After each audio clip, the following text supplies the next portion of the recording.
Santo es tu nombre, Padre. Amén.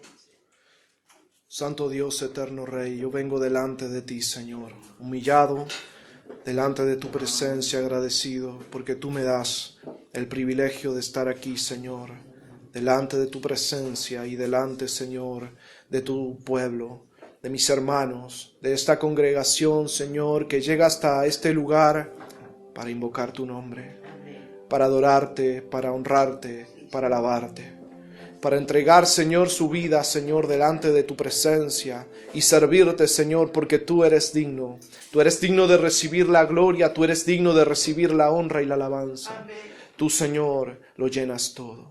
Nos has amado, Padre, con amor perfecto y eterno. Tú nos has dado vida y vida abundante. Tú, Señor, quitaste las tinieblas, Señor, que destruían, Señor, nuestra existencia y nos diste, Señor, la luz. La luz que es Cristo, Señor. Y en Él lo tenemos todo, Señor. Hoy, Señor, vengo delante de ti, me humillo, Señor, y te pido que tu Espíritu tome mi vida, el control de mi mente, de mi corazón, de mis pensamientos, para entregar este mensaje, Señor, que tú has puesto en mí, Señor. Llenándome, Señor, como un vaso de barro, necesita ser lleno de agua de vida, Padre. En el nombre de Jesús y para gloria de tu nombre. Amén y amén. ¿Cuántos dan gloria a Dios? Gloria a Dios, aleluya. Qué bueno es nuestro Señor. Amén. Les invito a abrir sus Biblias en el libro de Génesis, en el capítulo 3.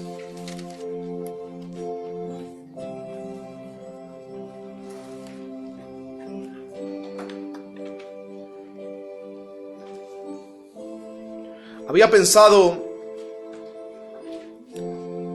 en describir este mensaje con un título que fuera o que tratara el argumento de este mensaje. Pensé en principio en poner ¿qué nos lleva a escondernos de Dios? Pero luego de analizarlo pensé que es muy sencillo saber qué nos lleva a escondernos de Dios. Pero lo difícil es saber qué nos mantiene alejados de Dios. ¿Por qué razón no corremos a su presencia?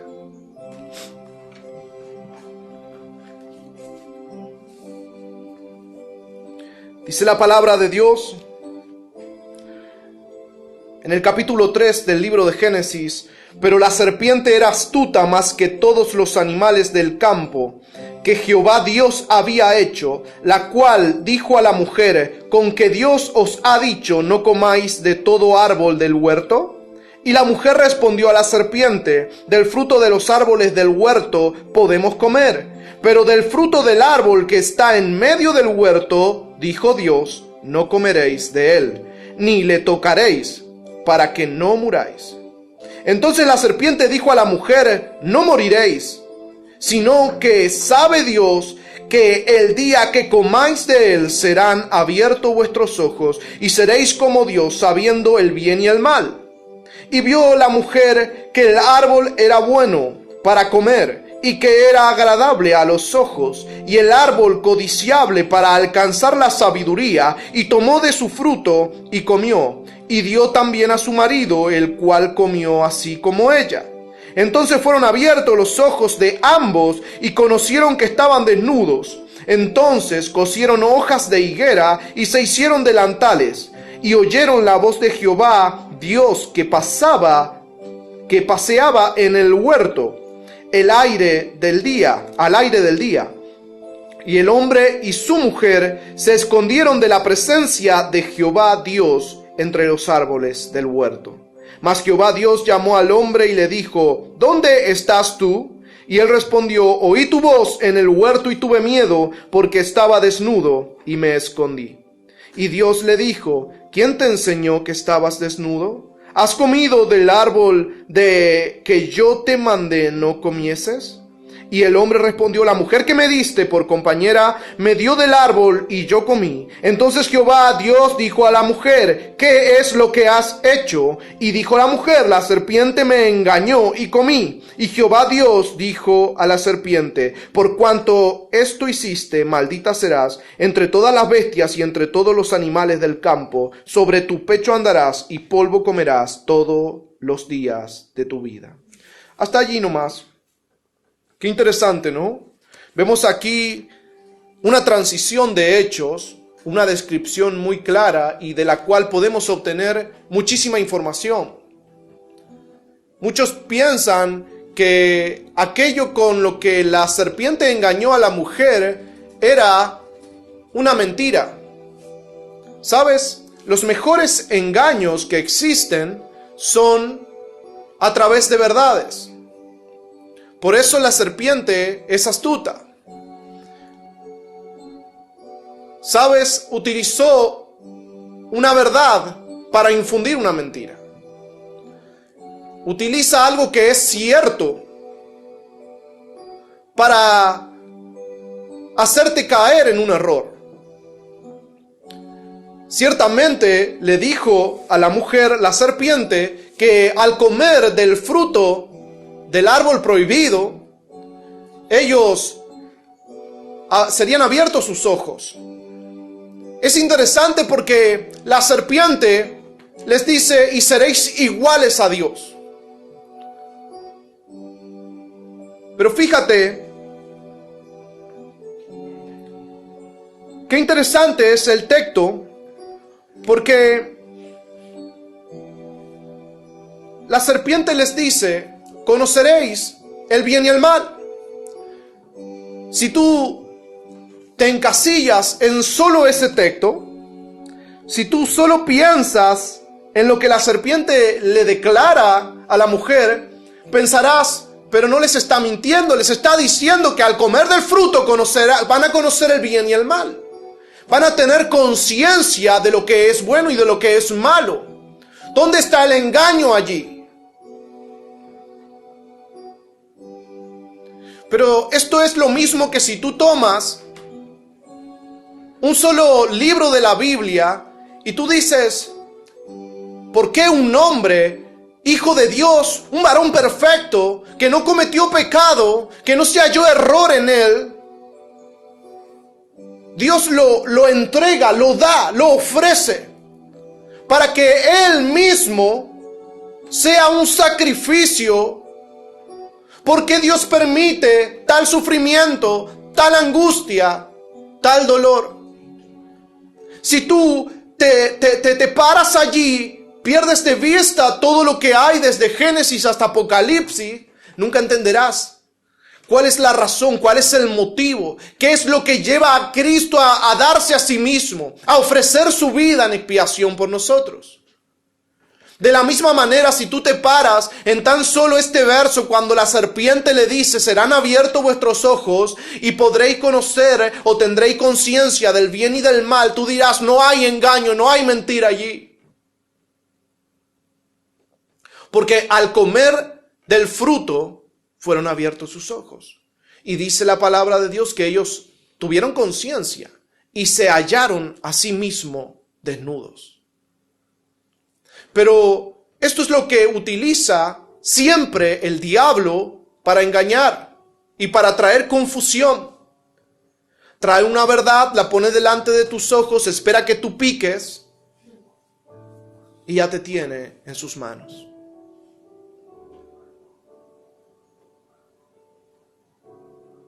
¿Sabes? Para un pez en el mar no hay diferencia entre un pedazo de alimento que está en el mar y un pedazo de alimento que está en una carnada. Para él es lo mismo, pero uno de los fines es fin de muerte y otro es un fin de vida. Si el animal come lo que está en el mar, no morirá, será saciado, se alimentará, prosperará, crecerá, cumplirá su ciclo. Pero si por alguna razón se alimenta de la carnada, quedará atrapado bajo un yugo de muerte.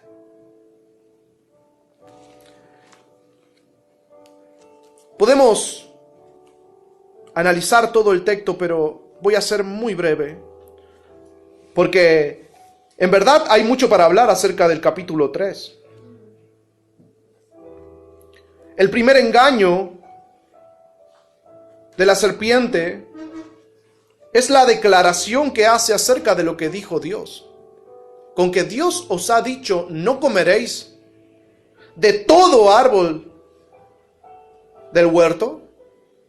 ¿Sabes? Porque era necesario para la serpiente establecer la conciencia que el hombre tenía del mandato de Dios. Si tú quieres saber si alguien comete un error, tienes que primero saber si tiene conciencia de lo que está bien y de lo que Dios ha mandado. Es decir, la serpiente deja de manifiesto y claramente establecido que el hombre conocía. Esto imagínate tú en un juzgado con un juez, con abogados, y lo que está tratando de hacer el enemigo es dejar bien claro que el hombre tenía conocimiento de lo que iba a transgredir. Es exactamente lo mismo para toda la ley. Hay muchos que incumplen la ley y porque no tienen conocimiento de la ley. Pero el enemigo siempre va a intentar, en principio, establecer tu conciencia de la ley, tu conciencia del mandato de Dios, tu conciencia de la voluntad de Dios. Por eso lo introduce con un engaño. Con que Dios ha dicho, no comeréis de todo árbol del huerto. Y para que quedase claro, la mujer declara, no, sino que de todo árbol del huerto podemos comer. Pero del árbol que está en el centro, de ese no podemos comer, ni tocarlo. De esa manera, la serpiente sabe que hay una conciencia clara, un conocimiento claro de parte de la mujer acerca de lo que está a punto de infringir, lo que está a punto de transgredir.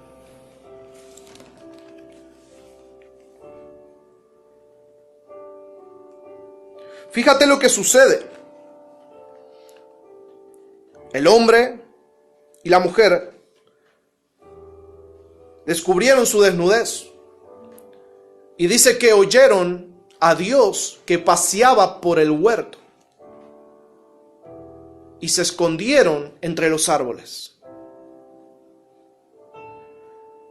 Fíjate la actitud. El hecho de que ellos conocieran su desnudez ya los puso en una condición de pecadores, de transgresores, de inmundicia. Ellos se vieron a sí mismos no dignos de estar delante de la presencia de Dios. Ellos sabían que habían desobedecido. La desobediencia aquí se manifiesta claramente porque ellos se esconden. El pecado es lo que lleva a todo el ser humano a esconderse de la presencia de Dios. Esa es la respuesta corta, es la respuesta más fácil y más sencilla. Todos pueden asumir que el pecado lleva al hombre a esconderse de la presencia de Dios. No dice la Biblia que ellos huyeron lejos. No dice la Biblia que ellos no estaban atentos o no percibían la presencia de Dios. Dice que ellos se escondieron, que cosieron unas hojas de higuera para cubrirse y se escondieron. Y no fue sino hasta que el Señor le llamó, ¿dónde estás? que el hombre se presentó delante de Dios. Fue Dios quien lo fue a buscar. Fue Dios quien lo llamó. Fue Dios quien le habló. Es una actitud diferente cuando tú, cada vez que Dios aparece, vas corriendo a su presencia, vas a su encuentro. Dios llegó al huerto y el hombre, en vez de salir a recibirle, en vez de salir a buscarle, en vez de correr a su presencia, se escondió. Porque su condición había cambiado. ¿Sabes? La naturaleza adámica nos obliga a escondernos de Dios. Naturalmente nos escondemos de Dios. Porque naturalmente hay pecado en nosotros. Todo el hombre que carga con una esencia adámica, con una genética adámica, de forma natural busca esconderse de la presencia de Dios.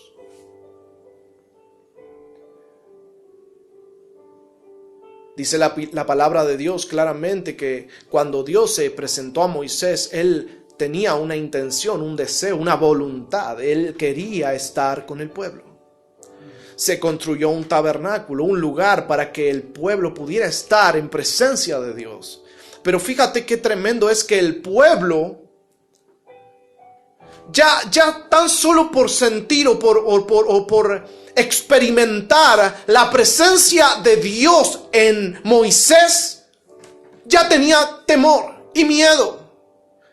Es como decir, mira, cuando tú viniste a nosotros después de tu encuentro con Dios, la gloria, el poder, la gracia, lo que estaba en ti era demasiado fuerte para que nosotros lo pudiésemos resistir. Y tú ahora nos dices que Dios quiere venir y estar con nosotros y hacer una reunión y estar junto con nosotros en el mismo lugar, en el mismo sitio.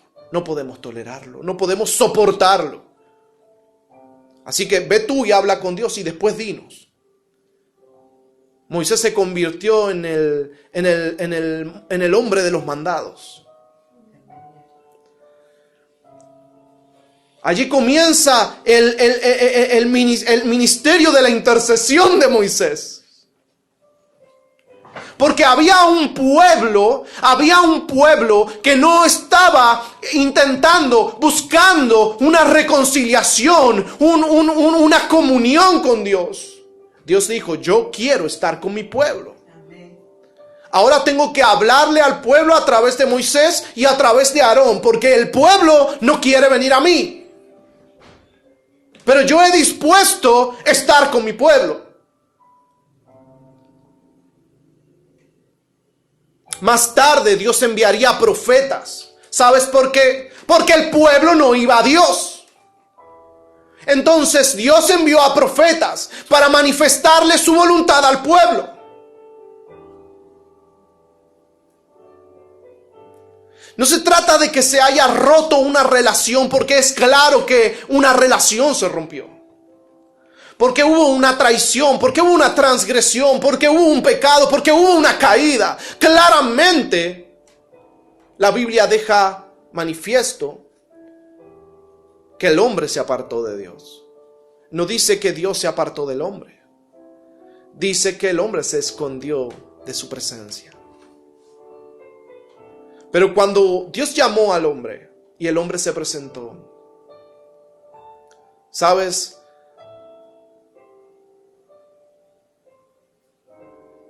El hombre no pudo ocultar su pecado. No pudo ocultar su transgresión, su falta. ¿Sabes qué? Voy a decirte algo. Tampoco lo intentó.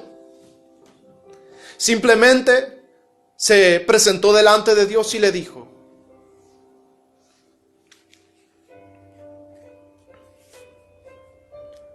oí tu voz en el huerto y tuve miedo. ¿Sabes? Porque cuando Dios se presenta y tú te hallas en una condición que no es semejante a la condición de Dios, que no es semejante a la voluntad de Dios, que no es semejante al deseo de Dios, al pensamiento de Dios, a la mente de Dios, tienes miedo?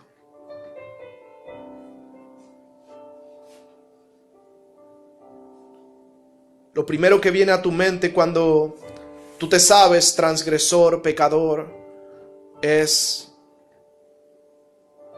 cuando Dios venga, cuando Dios se presente, cuando Dios me llame, ¿cuál será su juicio sobre mí?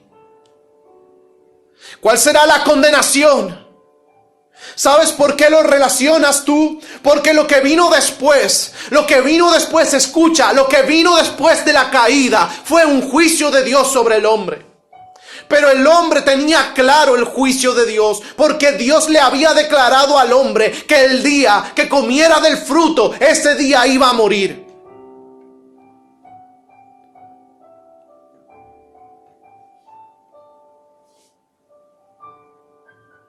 Así que el hombre le echó la culpa a la mujer. La mujer le echó la culpa a la serpiente. La serpiente fue la primera que recibió un castigo. Pero no se quedó allí. Porque Dios es justo. Amén. Así que no solamente vino un castigo sobre la serpiente, sino también sobre el hombre y la mujer. Claramente. Y no solo eso, sino que dice aquí el libro de Génesis que Dios declara algo, y es interesante y lo vamos a leer. Y dijo Jehová Dios en el verso 22 del capítulo 3 del libro de Génesis: he aquí, el hombre es como uno de nosotros, sabiendo el bien y el mal. ¿Te das cuenta? No todo lo que declaró la serpiente a la mujer era un engaño. No todo lo que dijo era mentira. Si tú analizas completamente todo lo que dijo, entenderás la mentira, entenderás el engaño. Pero lo que le dijo o le declaró particularmente acerca del conocimiento del bien y del mal era cierto. Y ahora Dios lo está diciendo. Dios está diciendo: he aquí, el hombre es como uno de nosotros, sabiendo el bien y el mal. Ahora pues, que no alargue su mano y tome también del árbol de la vida y coma y viva para siempre. Dios no le había negado al hombre comer del árbol de la vida y de la muerte. Perdón, del árbol de la vida. Dios no le había negado al hombre comer del árbol de la vida, solo le había negado comer del árbol del conocimiento del bien y del mal. Pero ambos estaban en el huerto. Pero ahora el hombre, hallado en transgresión y en pecado, Dios decide sacarlo del huerto del Edén.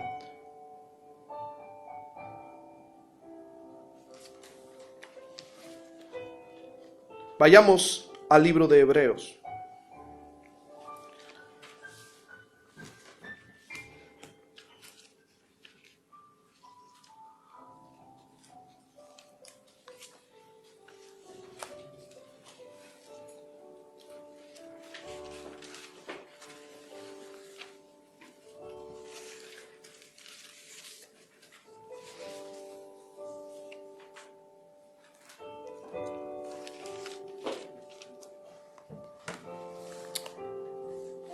¿Sabes qué es lo interesante?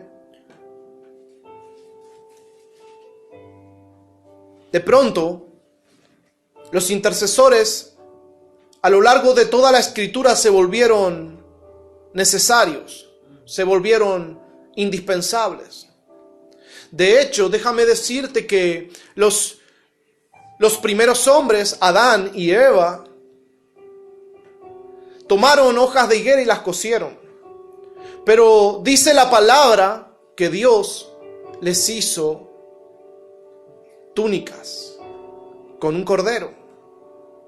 Un sacrificio fue necesario para cubrirlos. Pero nosotros entendemos que esto es algo profético. Es algo que da testimonio de algo que ellos tal vez no entendían.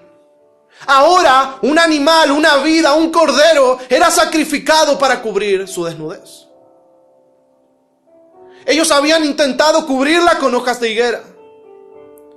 Pero Dios, que sabe todas las cosas, para que ellos no quedaran expuestos, los cubrió con la piel de un cordero. Tú puedes ver aquí que desde el principio, hay un mensaje, hay una intención. La intención de Dios, habiendo ellos caído, habiendo ellos pecado, siendo transgresores y desobedientes a lo que Él les había ordenado, a lo que Él les había mandado, estando ellos en una condición semejante a la de Dios,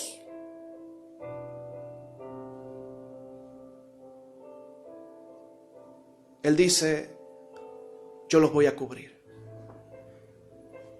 Sí, le tocó dictaminar sentencia. Tenía que haber un castigo. Pero Él mismo dice: yo los voy a cubrir. Porque sabes que la muerte anda por ahí, buscando a personas, buscando tomar vidas. Y había una vida que estaba expuesta, antes cubierta por la gracia, por la santidad, por la perfección, ahora desnuda. Pero Dios dice: yo lo voy a cubrir. Voy a cubrirlo con un cordero. Y vamos a ver aquí en el libro de Hebreos algo que a todos nos gusta oír, que hemos oído ya antes, pero que disfrutamos oír. En el capítulo 4, en el verso 16 dice la palabra: acerquémonos pues confiadamente al trono de la gracia para alcanzar misericordia y hallar gracia para el oportuno socorro.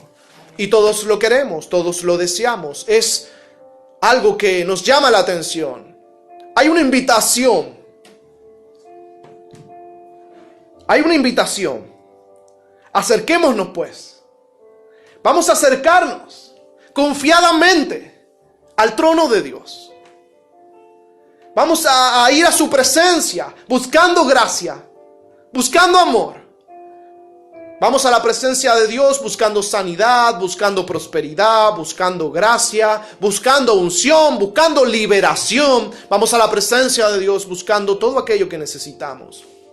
Porque entendemos que en principio lo hemos perdido. O que nunca lo tuvimos. Así que vamos a su presencia buscando algo que nos llene, que nos transforme, que nos edifique, que nos prospere, que nos cambie. De alguna manera el espíritu nuestro busca una reconciliación permanente y constante. Lo vas a ver en numerosos textos bíblicos. Un pueblo que cuando entendía, comprendía su pecado, se humillaba, iba delante de la presencia de Dios, iba a los sacerdotes, iba a los profetas y les decía: necesitamos volvernos a Dios. ¿Cuántas veces Dios hizo misericordia? ¿Cuántos ayunos? ¿Cuántos hombres vestidos de cilicio, poniendo ceniza sobre su cabeza, haciendo luto y duelo por su pecado? Y Dios, mirando su actitud, mirando su corazón, hacía misericordia una y otra y otra y otra y otra vez. No es porque Dios no pudiera ver el pecado del pueblo, es porque Dios entendía el corazón de aquellos que se humillaban. Un hombre fue y dijo: no hay nadie conmigo. Y Dios le dijo: tú no has visto a aquellos que no han doblado sus rodillas a Baal.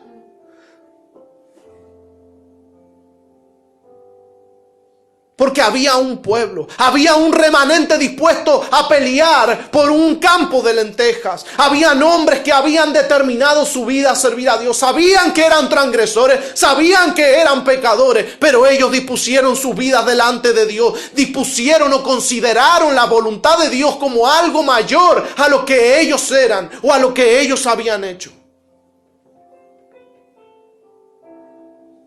Porque si no, no hubiese habido un Enoc. Un hombre que sabía que Adán había caído, que había sido desobediente. Un hombre que reconocía que sus padres habían fallado, que habían caído de la gracia. Un hombre que lo entendía, pero aún así decidió caminar con Dios. Dijo, ellos lo hicieron, pero yo voy a ser diferente. Yo voy a guardar tu palabra. Yo voy a estar contigo. Un hombre que se apartó, que dijo, Señor,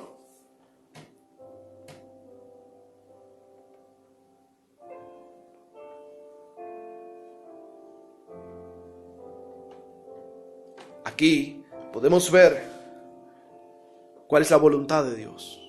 Pero no podemos simplemente tomar el verso 16, apropiarnos de él y salir con alegría, con gozo, a seguir en nuestras rebeliones, en nuestros pecados. Amén. Sino que tenemos que volver a la primera parte de este capítulo para entender de qué nos está hablando aquí este texto.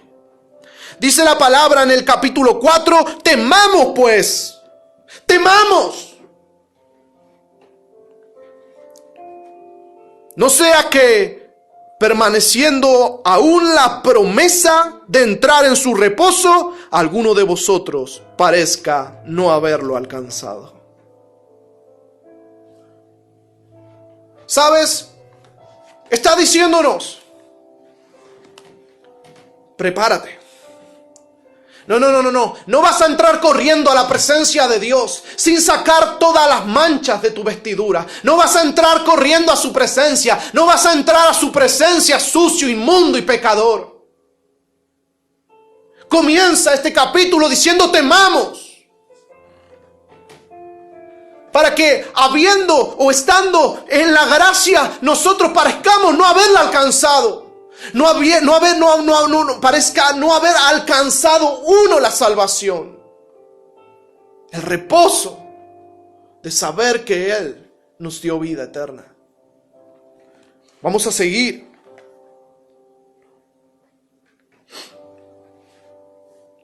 Si tú sigues leyendo, dice el verso 2, porque también a nosotros se nos ha anunciado la buena nueva como a ellos, pero no les aprovechó el oír la palabra por no ir acompañada de fe en los que la oyeron. Pero los que hemos creído entramos en el reposo. De la manera que dijo, por tanto juré en mi ira, no entrarán en mi reposo, aunque las obras suyas estaban acabadas desde la fundación del mundo. Porque en cierto lugar dijo así del séptimo día, y reposó Dios de todas sus obras en el séptimo día. Y otra vez aquí no entrarán en mi reposo. Por lo tanto, puesto que falta que algunos entren en él, y aquellos a quienes primero se les anunció la buena nueva, no entraron por causa de desobediencia. Qué interesante otra vez, la desobediencia. Participando en la ecuación que lleva al hombre a la perdición. La desobediencia como un factor común que lleva al hombre a la condenación. La desobediencia como un aspecto relevante que no podemos dejar sin atención.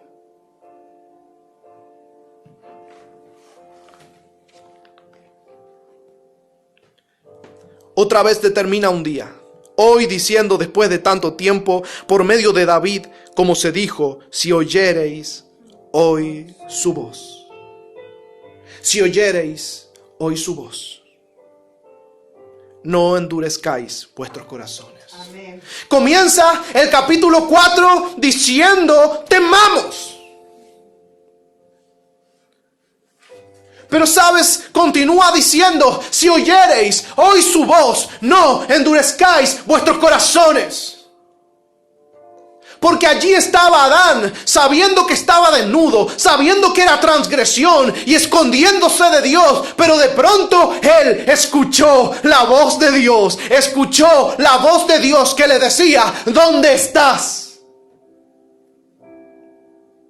Y no se mantuvo escondido, no endureció su corazón, sino que salió a su encuentro.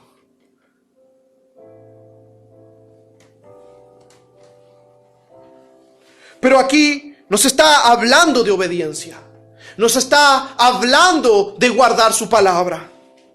Vamos a continuar. Porque si Josué les hubiera dado el reposo, no hablaría después de otro día. Por tanto, queda un reposo para el pueblo de Dios. Porque el que ha entrado en su reposo también ha reposado de sus obras como Dios de las suyas. Procuremos pues entrar en aquel reposo, para que ninguno caiga en semejante ejemplo de desobediencia.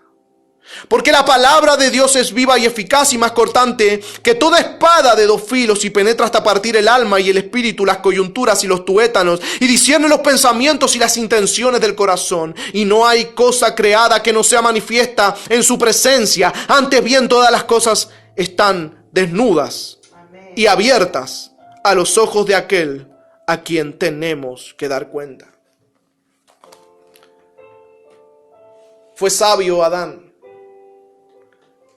en salir a su encuentro,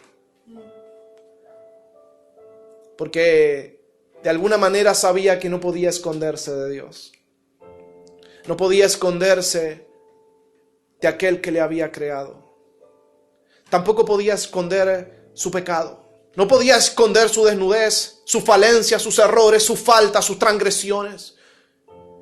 Pero aquí le está llamando y le está diciendo: ¿dónde estás?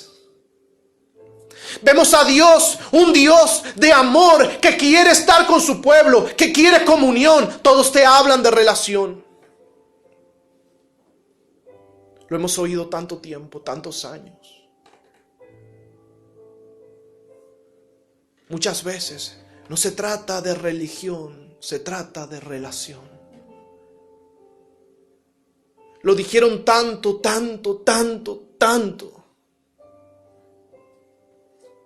que se nos hizo costumbre. Pero déjame decirte, no se trata de relación, se trata de comunión.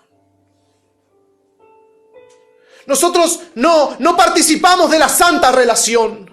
Nosotros participamos de la santa comunión, porque Dios nos hizo uno consigo. No dice la palabra que Él nos atrajo a Él, a su presencia, para ser compañía de Dios. No dice que Él nos trajo para tenernos cerquita, para que nos congreguemos junto con Él. Él dice que nos hizo parte del cuerpo. Él dice que nos trajo a sí mismo, que nos puso en Él, para que por Él y en Él pudiéramos acceder a Dios. Aleluya. No hay otra forma, no hay otra manera. Somos indignos, pecadores, transgresores. Somos infieles en nosotros mismos, pero en Cristo todo eso es negado. Aleluya. En Cristo nos volvemos dignos, nos volvemos santos, nos volvemos limpios, nos volvemos puros. No por la obra de mis manos, ni las obras que podamos hacer nosotros. Amén. Bajo nuestra naturaleza. Es por eso que aquí dice: no entraron en el reposo porque no tuvieron fe. Porque si yo tuviera que examinar todas mis obras y solamente viviera según mis obras, entonces yo no podría considerarme a mí mismo digno, santo, limpio, puro. ¿Cómo podría yo presentarme delante de Dios en inmundicia, en pecado, en impiedad, en ignominia? Si sé que mis obras no han sido perfectas. Ahora yo, por la fe de Cristo, entro confiadamente. Vamos a continuar para ver que esto está aquí escrito. Por tanto, teniendo un gran sumo sacerdote que traspasó los cielos, Jesús el Hijo de Dios, retengamos nuestra profesión. Retengamos nuestra profesión. No es solamente lo que declaran nuestros labios, son las obras. No solamente son nuestras obras, son las palabras que declaran nuestra boca. Porque habla de profesar. Porque no tenemos un sumo sacerdote que no pueda compadecerse de nuestras debilidades, sino uno que fue tentado en todo, según nuestra semejanza, pero sin pecado. Amén. Pero sin pecado. Pero sin pecado. ¿Sabes? Hay un camino perfecto. Aleluya. Es Cristo. Tú quieres acceder a Dios y es a través de Cristo. ¿Sabes? Como empecé el mensaje diciendo, hay un título fácil, sencillo, simple, porque tiene una respuesta rápida. ¿Por qué nos alejamos de Dios? ¿Por qué nos escondemos de Dios? Y es fácil, por el pecado. Pero la pregunta más importante, más trascendente, la que verdaderamente tiene importancia, es ¿por qué razón no nos acercamos? ¿Por qué razón no vamos a su presencia? ¿Por qué no vamos a su encuentro?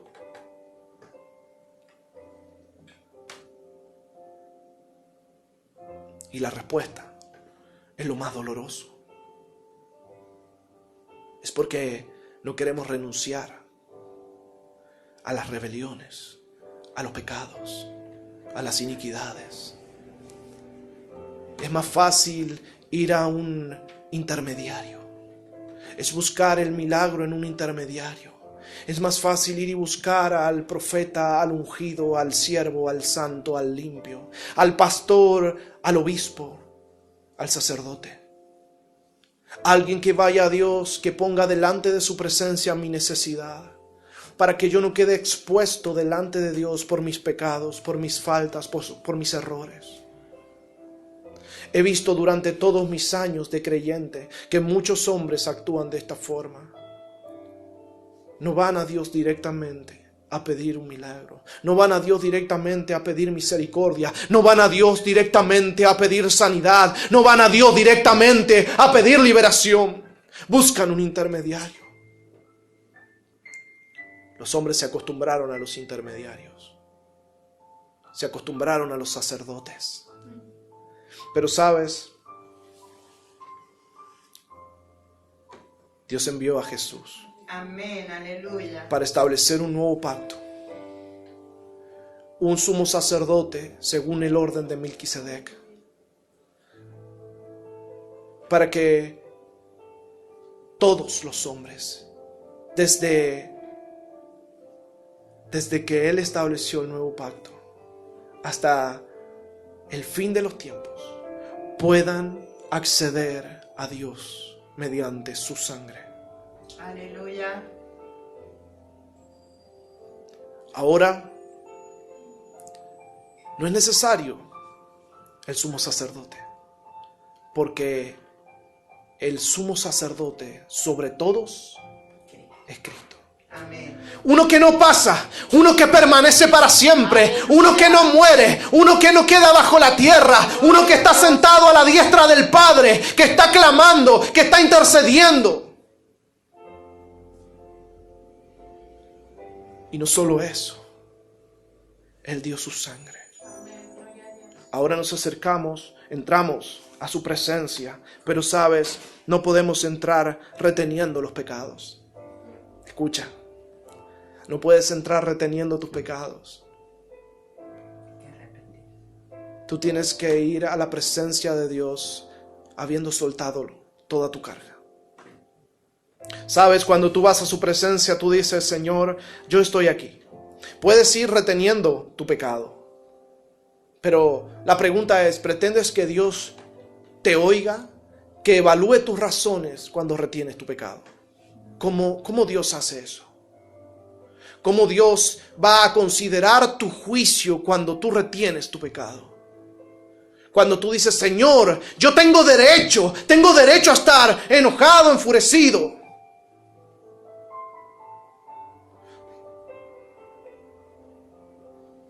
Porque tal vez tú te sientes o consideras que si el mundo te hizo mucho mal, entonces un poco de mal tú hacerle al mundo no es malo. O tal vez dices, yo puedo hacer esto porque esto me pertenece, porque esto es mío, y yo con lo mío hago lo que quiero. Pero tú crees que todo aquello que está bajo tu dominio, bajo tu control, te pertenece. Porque aquí la Biblia dice a aquellos hombres y reprende severamente a aquellos pastores que no cuidaron a su rebaño. Entonces, ¿cómo yo voy a pensar que Dios te ha dado tal vez un poquito de algo y tú no lo dispones a su voluntad? Dices, tú eres mi Dios, pero yo hago lo que quiero. Y el Señor te dice, yo te he llamado para hacer algo, y tú dices, sí Señor, pero yo voy a hacerlo después. Pero entonces en el momento de angustia, en el momento de necesidad, vas a su presencia y pretendes que Dios te oiga, que Dios te ayude. Por eso dije muchos. Hoy, cristianos, evangélicos, retienen el antiguo pacto en sus corazones, buscando intermediarios para no tener que renunciar, para no tener que dejar atrás, para no tener que dejar en el pasado y en el olvido sus rebeliones.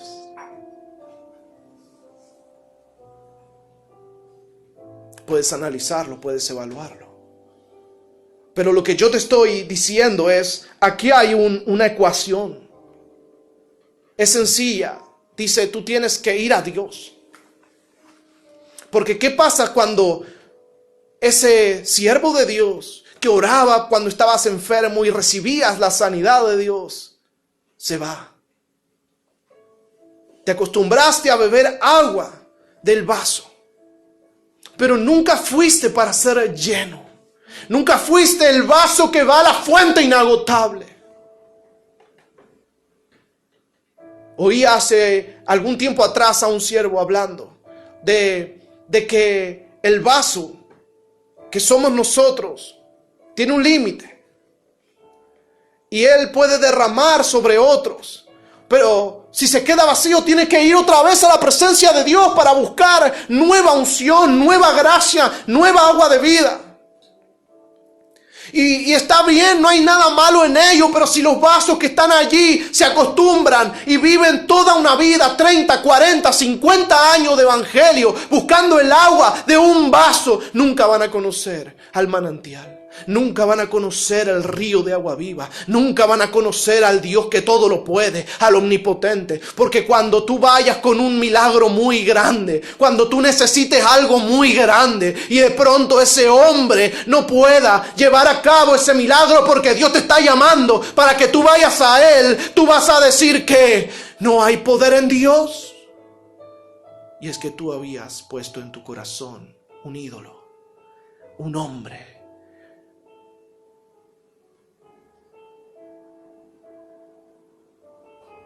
Dios ha puesto siervos para bendecir a su pueblo. Gloria a Dios por cada hombre y mujer que Dios ha ungido para bendecir a su pueblo, para guiar a la iglesia. Hombres que tienen palabra, que tienen un mensaje, que no han relegado el evangelio de Cristo, que saben que Cristo lo llena todo. Pero después del domingo, tú tienes que cuidar una comunión con Dios. Porque el día tiene 7, la semana tiene 7 días. Y tú vas a la iglesia el día domingo, pero el día lunes, el día martes, el día miércoles, el día jueves, tú necesitas comunión con Dios. Porque a eso nos ha llamado Dios. Porque para eso vino Cristo. Porque Él vino para deshacer las obras del maligno. Porque esa obra que hizo el maligno entre Adán y Eva, allí, en aquel lugar, Cristo vino para deshacer esa obra. Para quitar la maldición. Para quitar el pecado. Para romper las cadenas. Para quebrar los yugos. Para deshacer las obras del maligno. Para eso vino Cristo. Él vino para que tengamos comunión. Amén. Él vino para que nosotros podamos acercarnos confiadamente ante el trono de la gracia para alcanzar misericordia y hallar gracia para el oportuno socorro. Así que hermano, hermana, la pregunta no es por qué te escondes de Dios. La pregunta para ti en este día es: ¿por qué no te acercas a Dios? Deja todo tu pecado, deja toda tu rebeldía, deja tu enojo, deja tu ira, deja tus pensamientos, deja tus propios deseos, deja tus amarguras, deja tus tristezas, tus afanes, deja el dolor. Y cuando oigas su voz, no endurezcas tu corazón. Amén. Cuando oigas su voz, no endurezcas tu corazón. Acércate a Él, porque Él derramó su sangre para que Dios esté contigo. Aleluya. ¿Sabes? Antes, hace mucho tiempo, cuando alguien se iba en un viaje, le decían que Dios te acompañe. Un deseo muy bueno y santo. Dios quiere habitar contigo. Él está a la puerta y llama, Él golpea. Él llama, como en aquel lugar, como en aquel huerto. ¿Dónde estás? Pero es tu decisión salir de atrás del árbol. Es tu decisión salir del escondite. Es tu decisión salir de la cueva. Es tu decisión ir a su presencia y decirle: aquí estoy, he caído de la gracia, he pecado, he fallado, pero aquí estoy. Límpiame, sálvame, purifícame, restáurame. Un hombre que destacó por su corazón. Su nombre era David. Un hombre que dijo: crea en mí, oh Dios, un corazón limpio. Renueva un espíritu recto dentro de mí. No quites de mí tu Santo Espíritu, y espíritu noble me sustente. Pero si esas palabras estuvieron en su boca, fue porque tuvo un corazón. No fue a ocultar su pecado de Dios, no se fue a esconder. Él reconoció sus errores, él reconoció su falta, él cayó muchas veces y fue delante de Dios, y él hizo todo lo que estuvo en su mano para arrepentirse, para poner su vida en santidad de nuevo, en comunión con Dios. Nunca quiso estar lejos de Dios. Reconocía su naturaleza, sus errores, sus falencias. Pero sabes, en sus últimos tiempos daba gracias a Dios de poder estar en la casa de Jehová todos los días. Un hombre que dispuso su vida a tener comunión con Dios. Comunión con Dios. Vamos a buscar comunión porque festejamos un nuevo pacto. Porque tenemos gozo y alegría, porque Él derramó su sangre para que nosotros fuésemos hallados dignos, hijos de Dios. Amén. Que Dios te bendiga.